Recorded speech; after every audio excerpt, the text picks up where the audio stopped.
I would, no, I'll indulge him. I would say at least 3 consistent years, you start to see green shoots. But realistically, this country needs a decade of behaving well to rehabilitate itself in the financial markets. Okay. So can I respond to that? So what would you say, if it's going to take us a decade using your road, what would you say to my road that says immediately, if you take away the Reserve Bank and you put in laws that ensure that for the next 10 years, we're on a very strict budgeting process, then the confidence will be immediate. No, but remember, part of our bad behavior in the past is changing laws to suit ourselves. So any law we put up signals good intent, But it has to stand the test of time. You see, No, that's a good point. there's that axiom that I love around reputation, which is that reputation is earned in drops, but it's lost in buckets. It's a long, difficult, painful road to regaining the faith and confidence of the market. And there's no shortcut. You can't wave a magic wand and expect people to have faith and confidence in the local currency and the pronouncements of Treasury. And I think one of the first things that Treasury has to say on that long, hard, difficult road is to acknowledge that you know what, guys, we're in the doghouse vis-a-vis credibility. We are alive to that. We're going to speak to you with honesty and humility. This is going to take a long time. we've Maybe Kudzi can respond to that. Do you have a reply to that, Kudzi? Sorry, I missed the question. Do you have a reply to what the guys are saying to your question? Yeah, I think there is. Well, maybe I always want to give people a benefit of doubt because I believe what they've done, especially the fact that they actually admitted that they were the problem. I believe that they would want to walk a different path going forward, and it would be interesting to hear what Persistent say to what you were saying, that we need to get rid of the Reserve Bank of Zimbabwe. Well, I don't think he's going to support. Insight, man. I don't think he's going to be in favor of losing a job. Yeah, but anyway, I would want to give them the benefit of doubt. But obviously, we've been disappointed several times. But I'm basing on the fact that for the first time they've admitted. In the past, they would blame EcoCash, they would blame banks, they would blame everybody else except themselves. But this time around, they blamed themselves. So benefit of doubt from. Yeah, you know, Kudzi and Tinashe don't drink. Well, as far as I know, you don't drink, do you, Kudzi? No, I don't. So you guys don't spend a lot of time around addicts. And you don't, no matter how many times somebody tells you they've given up, you don't know they've really given up until you haven't seen them in the pub for a certain amount of time. But if they take themselves to rehab, the proof of the pudding Is in the eating. Is in the eating. How long have we not seen them in the pub? How long have they not been to a bottle store? okay, now fair enough. So I would love reforms, and then I would give them time as well. But sorry, gents, we've got somebody who would like to contribute. We've got Miles Tendi, who would like to contribute to the discussion. Hi, Miles. It's been a minute. How are you doing? Hello, everyone. I have a question. To what extent did Mutuli set out a gender-responsive budget? Is that your question, Miles? To a panel of men. You see why I must always be a part of this, guys. Thank you, Kudzi. Thank you for rescuing us. All of you owe me drinks, just so you know. I think the short answer is that it is, at first glance, it does not look gender responsive at all. And I'm going to shamelessly plug in Ushe, who's hosting an entire space on that on Saturday night. And so perhaps we could, those that are interested can hop in. But the short answer is certainly no. Lots of concerns. And I speak for this gender and as well as other gender that are yet to be treated, that are not explicit in there. So there will be a deep dive discussion. I think it's important, though, that that question be asked. And women hold up half the sky, if not a little bit more. So if, as a nation, we want to thrive and live, you gents, unfortunately, cannot, give birth. So you can only apply seed, but you might not be able to carry it all to term. It's a very important conversation to have for the people who have actually the physical makeup to do that. But more importantly, because women do hold up half the sky. So the short answer, in my view, and my reading, Miles, would be that it is not a gender responsive one, and certainly there will be a deeper discussion on that. Bushe's timeline. Let me actually go ahead and retweet now, and for those that are interested in that conversation, please join us as we deep dive on that. Thanks, Kuzi. We'll even let you. Thank you very much, Cash. Sorry, Miles. I was just going to say, Kuzi, we'll even let you just quote retweet and put that on the post for this space. But Miles, as you're coming back, I just want you to also address why did you ask that question? What is a gender responsive budget and why is it important?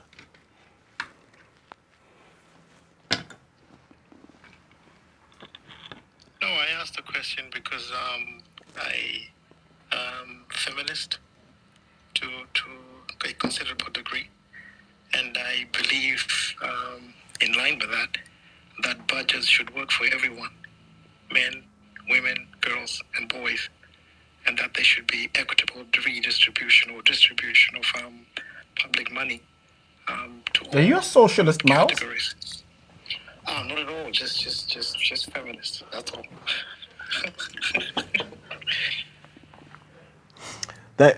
Thanks, Miles. Tinashe has got a lot more to pontificate about, but if anybody else would like to speak, I see a request here from Saint. We've just given you permission to speak. Please unmute yourself and come in. Saint?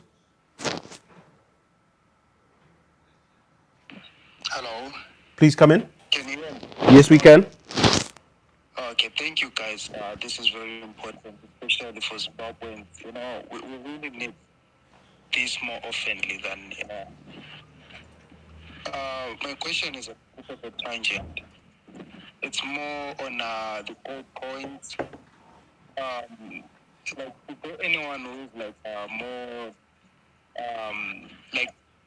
who has proven that if those coins are the real gold, or it's just some maybe some forfeited coins that are not really gold? And then the second question is on the CBDCs. I'm very concerned about CBDCs because they seem to be coming, but they are not talking about them much, but they're a really big concern. Yeah, that's just about it. Thank you, Saint. I think I'll let Rufaro talk about it a little bit. But Alfred, I know you're passionate about what you call the novel open market operation. So while Rufaro is speaking, Tinashe is going to invite Alfred Mtumkulu to come in on that. Okay, so you ask a very valid question about gold coins, and I think the challenge from where I'm sitting with gold coins is that is who is the issuer, right? So the issuer of the Zim dollar, which has had which was launched with much fanfare and commitments and promises about how it would behave vis-a-vis storing value, is the same issuer of the gold coin. So, whatever faith and confidence you have in the Zim dollar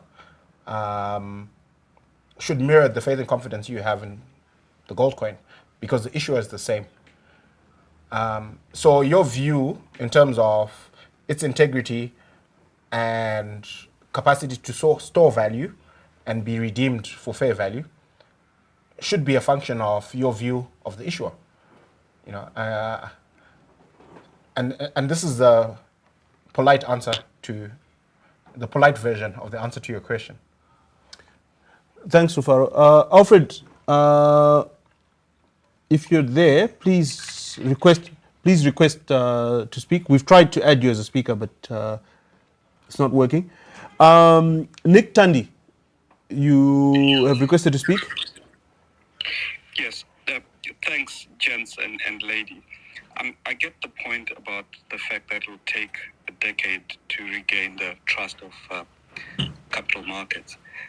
But I wonder, don't we have any ideas, even if marginal, about how to increase capital access in the interim? So could the diaspora play a bigger role in investment as opposed to just kind of the inflows of remittances that we're seeing now as one?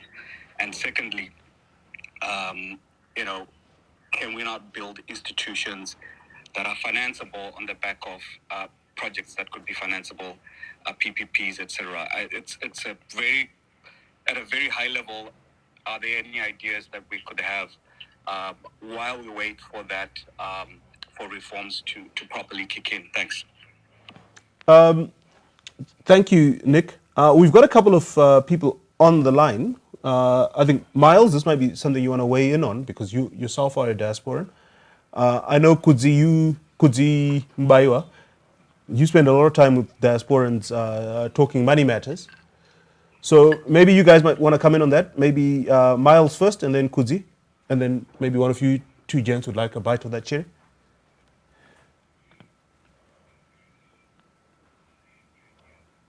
Miles, I think if you're speaking, you've muted yourself.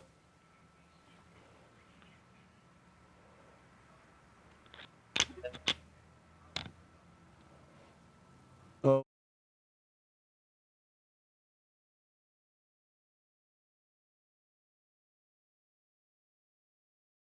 In a bar in Nairobi, and I'm What are you drinking? Lemon. Just to put that out there. My quick response though would be to say that yes, I do spend the past 10 years in my consulting career. I do a lot of work in the region, and I think I do also go a lot to the places where most of our people are found. Your UK, your America. I've not been to Australia, but I do have family there. Now asks a very important and interesting question. I must say that my first response internally was I feel like, yes, institutions are amazing, but perhaps I contradict myself sometimes by also thinking that with the right people in the right places, confidence is easy to build. A person like me, for example, put at the helm of something has probably more trust than the current folks that are sitting on the helms of some of our key financial institutions. And it's not because I have 2 degrees in finance, but it is probably because I do not have a tainted past. My feeling is that there is room with the right people in place, and I know this is not an easy thing to say on a public forum ahead of an election, but I'll say it anyway because I fear FOCO. The right people in place make a difference. I think a decade may, for those who have done their economics, I'm not a pure economist, do the right thing, but I think confidence is something that can be built in a day. Last month, I spent some time in Lusaka, and I'm not saying that their president is the most popular person in the country. I'm just saying that people do have a certain level of confidence, which allows people to come together when it comes to national building. I'm personally also very interested in developing new products. That's a part of a work I would love to do in the next few years, having also had some experience within financial markets and capital markets. I'm very keen on us jumping onto and developing new products. I like the work that, for example, Justin Bowen has been doing with SE. I feel that we could be flying if perhaps there was. Yeah. Thank you, Kudzi. Tinashe? Yeah, I would like to, I think, Nick, that was a fantastic intervention there. And I'd like to bring out the numbers. Diaspora remittances for this year will be 1.9 billion. That's about 2 billion. And Western aid, that's 776 million. So if you think about it, that's about, close to 2.8 billion US dollars that's flowing into the country. The unfortunate thing is a lot of this money is coming in as to support our basic health, education, and food requirements, and it's not going into investment. So, can the diaspora play a major role? I believe so. Unfortunately, at this point in time, they are playing an aid role. And the problem with aid is we become very aid dependent. So it doesn't matter whether the aid is actually coming from a Western bilateral country or multilateral organization, or it's coming from a family that's abroad. But unfortunately, that's the circumstance in which we find ourselves, where we are really a consumer driven economy, and that consumption being driven by aid. So it's a welfareism of some sort, and it's driven by people outside the borders. In terms of investment, I think that's where the diaspora could play a big role. And if I take it from there, I tend to agree with you, Tinashe, is that if you look at, but I think we've got two different diasporas. We've got what I tend to call the lower income diaspora in countries like South Africa, and they send a lot of their income back, basically for upkeep of their families, and they don't have much more capacity. You've got somebody who's earning the equivalent of a few $100s in South Africa doing working as a waiter or as a gardener or something like this. But we've got a powerful diaspora in markets such as Australia, the UK, Canada, America, that have very high-powered jobs that are earning six-figure, if not seven-figure salaries. So you've got a guy there who's earning $300,000, $400,000 a year, and he's sending $2,000 a year to look after his mother because he's not seeing the opportunity to deploy his excess capital in Zimbabwe. He'd rather just invest on the NASDAQ or on the FTSE. Or in Thailand. Or go on holiday to Thailand. But is there something you'd like to tell us about Bangkok?